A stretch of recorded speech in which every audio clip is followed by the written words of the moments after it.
प्रधानमंत्री हमारे कहते हैं कि देश पूरा डिजिटल इंडिया हो गया है, हर चीज की खबर मेरे पास आती रहती है, कोई ऐसी जगह नहीं बची है जहां 5G 4G नहीं चल रहा है। तो जब हम इतनी टेक्नोलॉजी में आगे बढ़ गए हैं तो इतना बड़ा अंतर क्यों आता है?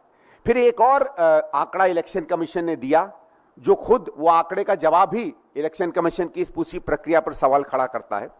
इलेक्शन कमीशन ने 2019 के बारे में बताया कि तब भी कुछ फेजेस में हम लोग देरी से डेटा दे पाए थे, ठीक है, लेकिन उस समय जो डेटा इन्होंने 7 बजे तक दिया था अलग अलग फेजेस का, और अंत में जो डेटा आया था उसमें 1 से भी कम का अंतर था, लेस देन 1% डिफरेंस था। चलिए 1% का डिफरेंस हो सकता है, 7 बजे के बाद पोल पड़ा हो, कहीं खबरें नहीं आई हो, कहीं इंटरनेट नहीं चल रहा हो, लेकिन जब 5 साल में टेक्नोलॉजी आगे बढ़ जाती है, देश विकास के रास्ते पे माना जाता है, चढ़ता चला जा रहा है, हम पहले गुरु थे या विश्व गुरु हो गए हैं, तब 1% से 6% हम लोग और नीचे गिर जाते हैं। ये सवाल न केवल इलेक्शन कमीशन पे पड़ता है बल्कि पूरी प्रक्रिया पे पड़ता है।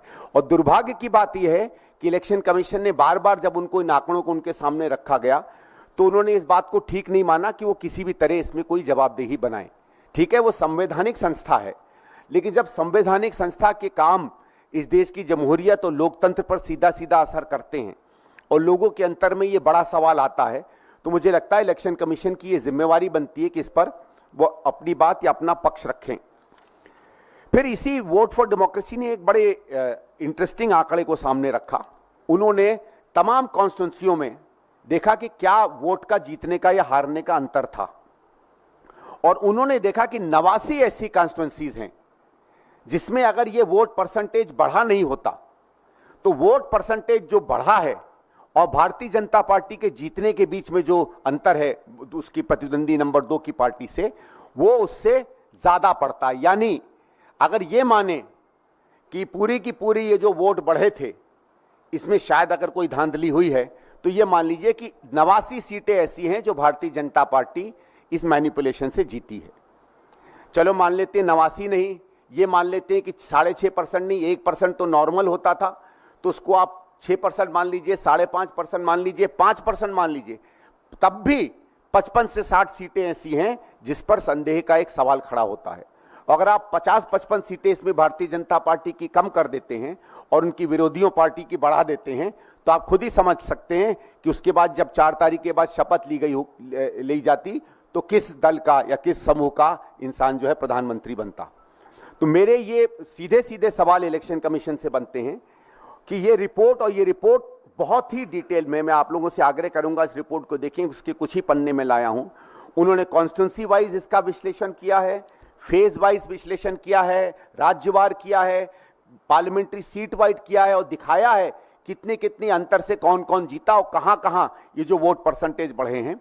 और जैसे मैंने कहा, यह भी रुचिपूर्ण बात है कि कुछ ऐसे राज्यों में जहां कम से कम विपक्ष के या उन लोगों के जो भारतीय जनता पार्टी को तीखी नजर से या आलोचना की नजर से देखते थे, हमारे हिसाब से जिन राज्यों में भारतीय जनता पार्टी या उनके अलायंस को अच्छा नहीं करना चाहिए था या जिनमें उन्होंने उम्मीद से ज्यादा अच्छा किया, वो सब ऐसे राज्य हैं जहां इस तरीके की हेराफेरी सबसे ज्यादा पाई गई है। उसमें महाराष्ट्र है, उसमें आंध्र प्रदेश है, उसमें उड़ीसा है, उसमें बिहार है, और उसमें कुछ बाकी राज्य हैं जो इस तरह में आते हैं। तो हम भारतीय राष्ट्रीय कांग्रेस की तरफ से ये आग्रह करेंगे, अनुरोध करेंगे इलेक्शन कमीशन से कि इस रिपोर्ट को वो गंभीरता से लें। ये उसकी अपनी अकाउंटेबिलिटी का प्रश्न है, उसकी अपनी जवाबदेही का प्रश्न है, उसकी अपनी इमेज का प्रश्न है। सामूमन आप जानेंगे कि हिंदुस्तान के लोग, हमारे वोटरों ने हमेशा इलेक्शन कमीशन को एक सम्मान की स्थिति में पाया है, लेकिन पिछले कुछ सालों से, खासकर 8-10 साल से जिस तरीके के उसके काम रहे हैं, उसकी कई चीजें संदेह के घेरे में आती हैं। और अगर इस रिपोर्ट पर वो संतोषजनक जवाब नहीं देती है तो ये गंभीर प्रश्न बनेंगे।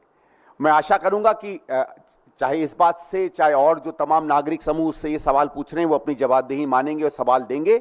और अगर ऐसा नहीं होता है तो हमारी पार्टी इस बात पर सोच रही है कि क्या इसको हम किसी न किसी और स्तर पर या बड़े स्तर पर ले जाकर इस पर कोशिश करें कि क्या इस पर इंक्वायरी हो सकती है या इलेक्शन कमीशन पर हम प्रभाव डलवाएं। Thank you. सर, क्या लीगल रूट भी आप अपना सकते हैं इस पूरे इशू को लेकर? अगर आप कह रहे हैं कि आंकड़ों का परसेंटेज का इशू है, आंध्र प्रदेश से लेके महाराष्ट्र तक आप गिनवा रहे हैं, तो क्या कोर्ट का दरवाजा भी आप खटखटा सकते हैं इस डेटा के बेसिस पे?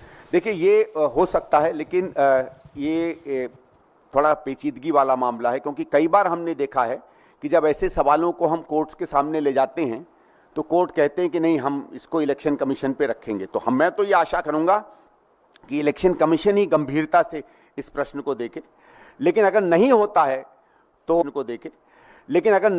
है तो क्या हम कोई और संस्था के पास जाते हैं या कोर्ट के पास जाते हैं, जैसे आपने सुझाव दिया है? मेरे ख्याल से ये हमारा शीर्ष नेतृत्व जो है इस बात को तय करेगा। में चुनाव आयोग के, मैं आपको अभी पूरा आंकड़ा, और ये वही रिपोर्ट है सर जो एडीआर ने अभी नहीं, ये वोट फॉर डेमोक्रेसी, एडीआर ने एक रिपोर्ट छापी, उसी के साथ साथ एक एक्सपर्ट्स ग्रुप का है, वीएफडी रिपोर्ट है। मैं रिक्वेस्ट करूंगा हमारे साथियों से कि अगर सबको वो रिपोर्ट दे दें, वॉइस फॉर डेमोक्रेसी, और इसमें 3 या 4 एक्सपर्ट्स का इन्होंने नाम दिया था, वो नाम भी मैं आपको दे सकता हूं। टोटल वोट जो हैं कुल मिला के 4,65,46,000 को, तो 4,65,00,000 आप मान लें, अमूमन 5 करोड़ के करीब वोट्स हैं। और जो टोटल परसेंटेज है वो करीबन अलग अलग फेजेस में, अगर आप जानना चाहें तो मैं अलग अलग फेजेस का आपको टोटल मिलाकर 4.7% अंतर होता है। ये एक शीट है, अगर आप चाहें तो इसको कॉपी ले सकते जी। 4.7% का अंतर हुआ है, लेकिन अंतर 4.7% अपने में उतना बड़ा तो है, तो जहां 1% होता था वहां समझ लीजिए 500% डिफरेंस हुआ है। लेकिन राज्यवार कुछ राज्यों में बहुत बहुत अंतर हुआ है। और अगर आप फेज वाइज देखेंगे, जैसे जब आपने पूछ ही लिया तो मैं कुछ फेज वाइज के कुछ ऐसे ऐसे आंकड़े आपको बताता हूं। जी नहीं, वोट कास्टेड नहीं। देखिए क्या है, वोट कास्ट हमको कैसे पता चलता है? आपने देखा होगा इलेक्शन कमीशन बूथों से जानकारी मंगवाता है, और जिस दिन पोल चल रहा होता है तो वो राज्यवार आपको आंकड़े देता है कि दिल्ली में 12% वोट पड़ा, हिमाचल में 12 बजे तक 63% वोट पड़ा। तो वो अलग अलग 2-2, 3-3 घंटे में अलग अलग वोट के परसेंटेजेस आपको बताता है। और आखिरी आंकड़ा जो रात को पब्लिश होता है वो अमूमन 6:30-7 बजे तक का माना जाता है, क्योंकि ये होता है 5 बजे पोल बंद होते हैं, जितने लोग एंटर कर गए पोलिंग बूथ्स में वो पोल करेंगे। और सबका अनुभव यह है कि 99-98% तक व्यक्ति जो है 98-99 6-6:30 बजे तक पोल पड़ जाते हैं। अब तो ऐसा है, क्योंकि अगर आप लोगों ने मशीनें देखी होंगी, आपको कोई मैनुअल काउंट भी नहीं करना पड़ता। जो पीठासीन अधिकारी है उसके सामने जो मशीनें पड़ी होती हैं उसमें एक्चुअल दिखता है कितना वोट पड़ा है। तो इसमें कोई ये भी नहीं हो सकता कि गणित में कोई दिक्कत हो।